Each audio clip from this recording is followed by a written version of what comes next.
Salam, apa kabar sidang jemaat? Saya berharap kabar kita semua tetap baik selalu. Nah, di kesempatan ini saya mengajak sidang jemaat untuk melihat kepada kebenaran firman Tuhan yang diambil dari Mazmur pasalnya yang ke-12 ayat 1 sampai ayatnya yang ke-9. Sidang jemaat, saya minta untuk membaca secara keseluruhan ayat per ayat di rumah masing-masing. Saya akan membaca satu ayat saja dari ayatnya yang ketiga. Demikian bunyi firman Tuhan. Mereka berkata dusta, yang seorang kepada yang lain. Mereka berkata dengan bibir yang manis dan hati yang bercabang. Sidang jemaat yang dikasihi oleh Tuhan, apa yang saya bacakan tadi, yang baru Bapak Ibu sidang jemaat baca juga, ini adalah keberadaan orang-orang yang suka berdusta, orang-orang yang suka berbohong di dalam kehidupan, yang dimana dusta atau kebohongan ini menjadi karakter yang sangat merugikan sidang jemaat, baik korbannya maupun dia sendiri. Nah, untuk itu saya mengajak kita untuk merenungkan orang yang suka berbohong. Seperti apa? Orang yang suka berdusta ini seperti apa? Sidang jemaat. Kalau kita baca di ayatnya yang ketiga, bahwa orang yang suka berbohong atau orang yang suka berdusta, dia adalah orang yang pandai bersandiwara, pandai bermuka dua, orangnya munafik. Lain yang diucapkan, lain yang diperbuat. Apa yang ada di hati berbeda dengan apa yang dibuat. Nah, orang-orang yang suka berdusta ini, dia mampu atau punya kemampuan untuk berkata-kata supaya orang lain terperdaya, orang lain bisa masuk di dalam perangkapnya. Dan orang yang berdusta, sidang jemaat, adalah orang yang tidak disukai oleh Tuhan. Saya berharap kepada kita sekalian, sidang jemaat, untuk dapat mengenali orang-orang yang suka berdusta ini. Karena orang yang suka berdusta ini, sekali lagi, untuk 1-2 kali kita berjumpa atau bertemu dengan orang itu, kita tidak bisa mengenalinya. Tapi kalau sudah berkali-kali, maka kita akan tahu dari apa yang diucapkan berbeda dengan apa yang ada di hati, di pikirannya. Jadi orang yang suka berdusta atau orang yang suka berbohong, dia adalah orang yang suka atau pandai bersandiwara, pandai bermuka dua, manis tapi sesungguhnya jahat hatinya. Manis ucapannya, perkataannya, tapi sebenarnya punya niat yang jahat. Dan niat yang jahat sudah ada di dalam pikirannya. Jadi Bapak Ibu dan saya, kita semua harus waspada terhadap orang-orang yang suka berdusta atau orang yang suka berbohong. Jadi jangan salah kaprah. Oh, orang yang suka berdusta itu artis. Kenapa? Ya kan artis bisa memerankan berbagai peran. Beda sidang jemaat. Itu profesi. Kalau artis itu profesi. Kalau dia mendapatkan peran untuk drama, mendapatkan peran untuk memainkan memainkan tokoh sesuai dengan alur cerita, maka dia harus menjiwai. Tapi hanya saat itu sidang jemaat, tidak dalam kehidupan yang nyata. Jadi sekali lagi, orang yang suka berdusta atau orang yang suka berbohong, dia adalah orang yang pandai bersandiwara. Hati-hati. Yang kedua, sidang jemaat, orang yang suka berdusta atau orang yang suka berbohong, sesungguhnya dia mentuhankan dirinya. Kalau tadi orang yang suka berbohong atau pandai berdusta adalah dia orang yang suka bersandiwara di ayat 3. Maka orang yang suka berbohong atau berdusta, dia mentuhankan dirinya. Itu ada di ayat yang kelima. Dari mereka yang berkata Dengan lidah kami menang, bibir kami menyokong kami. Siapakah Tuhan atas kami? Hebat. Dia tidak menempatkan Tuhan, dan dia tidak kenal Tuhan. Kalaupun dia kenal Tuhan, dia mengetahui tentang Tuhan, justru pengetahuannya tentang Tuhan dia gunakan untuk mendustai, membohongi orang. Sidang jemaat, ya, bukankah banyak kita temukan orang yang menggunakan nama Tuhan, pakai aksesoris rohani, gak taunya dia adalah orang yang suka berdusta. Jadi orang yang suka berdusta, orang yang suka berbohong, saya mau katakan sebagaimana firman Tuhan, dia tidak menempatkan Tuhan pada posisinya, tetapi justru dia menjadi Tuhan atas dirinya sendiri. Dia pikir dengan omongannya, dengan tindakannya yang mendustai atau membohongi orang, sidang jemaat, dianggap segala sesuatunya selesai. Jadi orang yang suka berdusta atau orang yang suka berbohong menjadikan dirinya sebagai Tuhan. Nah, yang ketiga, sidang jemaat, ini yang saya mau tekankan di kesempatan ini, bahwa orang yang suka berdusta atau suka berbohong perlu didoakan, sidang jemaat. Itu sidang jemaat dapat lihat di ayat 2, ayat 4, ayat 6, dan ayatnya yang ke-8. Jadi orang yang suka berdusta atau orang yang suka berbohong, kita doakan. Jangan kita sumpahi, sidang jemaat. Kita doakan mereka. Kenapa kita doakan? Apa alasannya? Di ayatnya yang kelima, didoakan supaya Tuhan bertindak atas mereka. Sidang jemaat, kalau Tuhan yang bertindak atas mereka yang suka berbohong atau berdusta, selesai. Ya, penulis kitab Mazmur ini menggunakan kata, biarlah Tuhan mengerat segala bibir yang manis. Biar Tuhan yang memutuskan, Tuhan yang meniadakan, Tuhan yang menjauhkan, Tuhan yang menyisihkan, Tuhan yang mengesampingkan keberadaan mereka, sidang jemaat. Jadi kita perlu doakan. Bila kita tahu namanya, sebut namanya. Justru sidang jemaat, kalau kita dah tahu namanya, kita tahu posisinya, kedudukannya. Sekali lagi, sidang jemaat. Sekali lagi nih, sidang jemaat doakan. Biarlah Tuhan yang bertindak.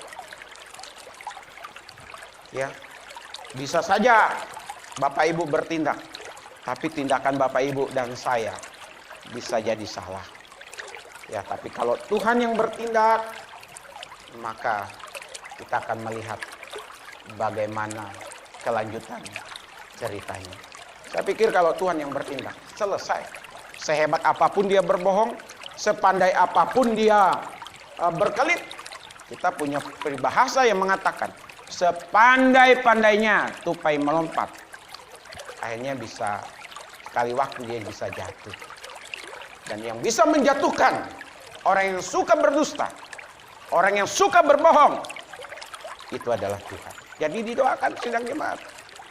Kenapa sidang jemaat dan saya harus mendoakan mereka yang suka berbohong, suka berdusta? Supaya Tuhan membela para korbannya.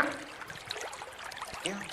Korban dari orang yang suka berdusta luar biasa. Ya, luar biasa ruginya, luar biasa tertekannya. Ya, Bapak Ibu bisalah menafsirkan, mengartikan, dan bahkan menunjuk, ya, orang-orang yang suka berdusta, termasuk di dalam merebut kekuasaan, sidang jemaat. Kalau dia merebut kekuasaan dengan cara berdusta, maka saat dia berkuasa nantinya, dalam keputusan-keputusannya, dalam program-programnya, dalam visi-visinya, dia akan suka berdusta, berbohong, sidang jemaat. Dan orang yang demikian akan menimbulkan banyak korban, banyak kerugian. Kalau dia pemimpin, maka yang dirugikan masyarakat. Kalau dia kepala rumah tangga, yang akan dirugikan adalah keluarganya. Sidang jemaat yang dikasihi oleh Tuhan, perlu kita doakan. Kenapa? Alasannya sangat jelas di ayat yang ke-6. Supaya Tuhan bela para korban. Sidang jemaat di ayat yang ke-8, yang ketiga alasannya. Kenapa sidang jemaat dan saya harus mendoakan orang-orang yang pandai berbohong atau suka berbohong atau suka berdusta ini? Di ayat yang 8, supaya kita tidak jadi korbannya. Bapak Ibu pernah dibohongi, didustai orang? Kalau belum, syukur. Tapi kalau sudah, ya waspada. Kita harus berdoa. Saya merasakan bagaimana dibohongi, bagaimana didustai sidang jemaat. Ya, saya pernah merasakan itu. Sakit. Kita merasa dirugikan. Saya nggak usah cerita secara terperinci, tapi saya mengalaminya sidang jemaat. Kalau kita dibodohin, saya mau pakai kata istilah itu. Kalau kita dikelabui, aduh, nyesek. Ini bahasa Betawi, maklum, udah cukup lama tinggal di Betawi. Nyesek nih dada. Kalau didustai, dibohongi. Tapi mari kita berdoa. Tuhan, tolong supaya saya, keluarga saya. Tuhan tolong supaya sidang jemaatmu tidak mudah didustai, tidak mudah dibohongi. Saya berpikir sidang jemaat, kenapa saya dibohongi orang? Ya. Kenapa? Apa saya terlalu bodoh? Apa saya gampang percaya sama orang? Ternyata salah satunya bukan karena saya bodoh, bukan saya terlalu percaya sama orang. Saya tidak minta Tuhan campur tangan dari setiap pertemuan pembicaraan dengan orang, sidang jemaat. Ya. Berapa kali orang coba membohongi saya, ketahuan. Saya pikir itu cara Tuhan. Saya bisa tahu, Tuhan kasih tahu dengan cara Tuhan. Supaya saya tidak dibohongi, tidak didustai untuk yang kedua kali, yang ketiga kali dari orang yang sama. Jadi apa? Sidang jemaat supaya kita tidak jadi korban para pendusta, para pembohong. Minta Tuhan jagai kita. Minta Tuhan yang bela kita. Minta Tuhan yang tunjukkan, ini loh pembohong, ini pendusta, dan bagaimana kita bersikap. Lewat doa kita sidang jemaat. Jadi saya tidak berpanjang lebar lebih jauh sidang jemaat. Yang jelas orang yang suka berbohong atau orang yang suka berdusta itu adalah orang yang pandai memainkan perannya, pandai bermuka dua, pandai bersandiwara. Orang yang suka berbohong, orang yang suka berdusta adalah orang yang menjadikan dirinya Tuhan. Atau boleh dikatakan menjadi Tuhan atas dirinya. Orang yang suka berbohong atau orang yang suka berdusta harus didoakan sidang jemaat. Kenapa? Tadi saya sudah jelaskan supaya Tuhan bertindak atas mereka. Kenapa kita harus doakan? Supaya Tuhan bela para korbannya. Kenapa kita harus doakan para pendusta atau pembohong? Supaya Bapak, Ibu, dan saya tidak lagi jadi korban mereka. Tuhan Yesus memberkati kita sekalian sidang jemaat. Mari kita masuk di dalam pembacaan firman untuk perjamuan. Saya mengajak kepada kita membaca di dalam kitab 1 Korintus pasalnya yang ke-11. Saya akan bacakan untuk kita di ayatnya yang ke-23 sampai 32. Sidang jemaat baca secara keseluruhan, sementara saya akan membaca 1-2 ayat. di ayat 23 dan 24. Sebab apa yang telah aku teruskan kepadamu, telah aku terima dari Tuhan, yaitu bahwa Tuhan Yesus pada malam waktu ia diserahkan mengambil roti. Dan sesudah itu ia mengucap syukur atasnya, ia memecah-mecahkannya dan berkata, inilah tubuhku yang diserahkan bagi kamu. Perbuatlah ini menjadi peringatan akan aku. Saya tambah satu lagi ayat 25. Demikian juga ia mengambil cawan sesudah makan, lalu berkata, cawan ini adalah perjanjian baru yang dimeteraikan oleh darahku.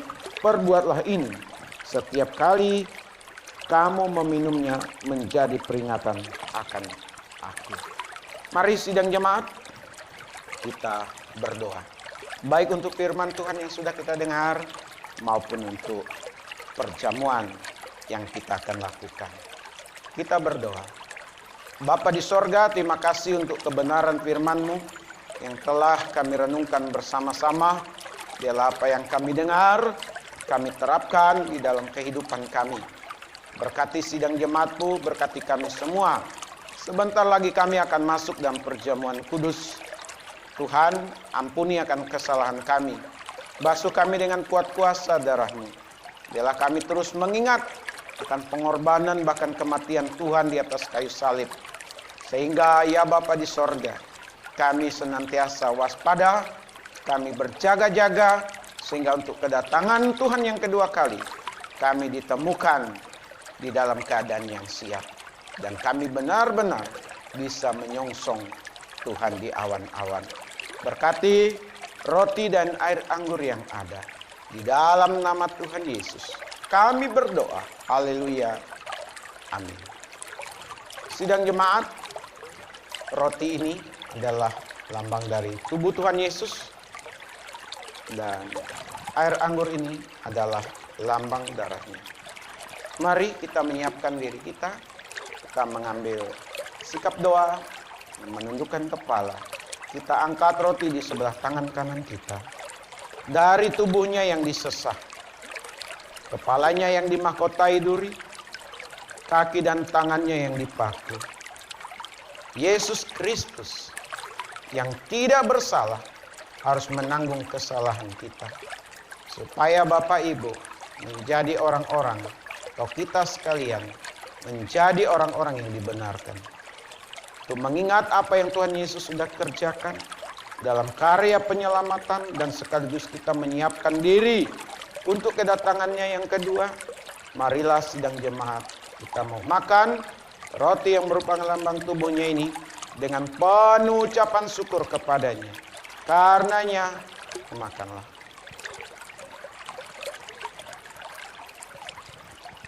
Kita angkat air anggur di sebelah tangan kanan kita.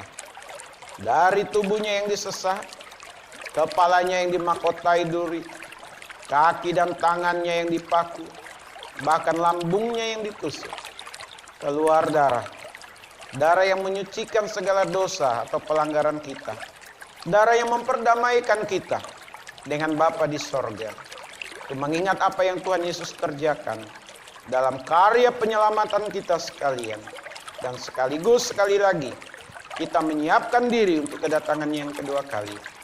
Marilah sidang jemaat, kita minum air anggur yang merupakan lambang darahnya ini dengan penuh ucapan syukur kepadanya. Karenanya, minumlah.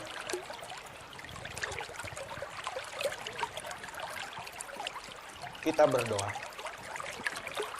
Bapa di sorga, kami bersama-sama merenungkan firman-Mu. Jadikan kami pelaku firman-Mu. Kami bersama-sama memasuki perjamuan kudus. Dan biarlah kami semakin hari semakin diperbaharui, semakin mencintai Tuhan. Kami mau berdoa bersama ya Tuhan Yesus. Khusus untuk kami di dalam bekerja. Berkati, bukakan jalan setiap apa yang kami kerjakan. Boleh dalam campur tangan Tuhan. Demikian juga untuk kesehatan kami semua Tuhan. Dari anak-anak sampai orang dewasa, kami membutuhkan kesehatan yang prima daripada Tuhan. Demikian juga pada saat kami diperhadapkan dengan kesulitan hidup, tantangan hidup, biarlah kami tidak mudah menyerah, tidak mudah mengeluh, apalagi menyalahkan Tuhan. Tapi sebaliknya kami bersyukur, kami meminta campur tangan Tuhan, supaya kami berkemenangan, kami kuat, kami sanggup memikul segala tantangan kesulitan yang ada. Terima kasih banyak Bapa di sorga. Kami juga berdoa untuk bangsa dan negara kami, untuk pemimpin di negara ini, termasuk pemimpin daerah masing-masing. Kami berdoa ada hikmat bijaksana daripada Tuhan. Terima kasih. Ini doa kami dalam nama Tuhan Yesus. Kami berdoa. Mari sidang jemaat kita bersama-sama mengucapkan doa Bapa kami. Bapa kami yang di sorga, dikuduskanlah namamu, datanglah kerajaanmu, jadilah kehendak-mu di bumi seperti di sorga. Berilah kami pada hari ini makanan kami yang secukupnya, dan ampunilah akan kesalahan kami, seperti kami juga mengampuni orang yang bersalah kepada kami. Dan janganlah membawa kami ke dalam pencobaan, tetapi lepaskanlah kami daripada yang jahat. Karena Engkau yang punya kerajaan dan kuasa dan kemuliaan sampai selama-lamanya. Sidang jemaat milik Tuhan, kekasih-kekasih dari Tuhan Yesus yang telah ditebusnya, arahkanlah hati dan pikiran, dan terimalah berkat yang daripada Allah. Adapun kasih karunia dari Bapa kita di sorga, damai sukacita di dalam Tuhan Yesus, pimpinan penghiburan pengajaran dari Roh Kudus, menyertai kita sekalian, hari ini, besok, bahkan sampai selama-lamanya. Amin.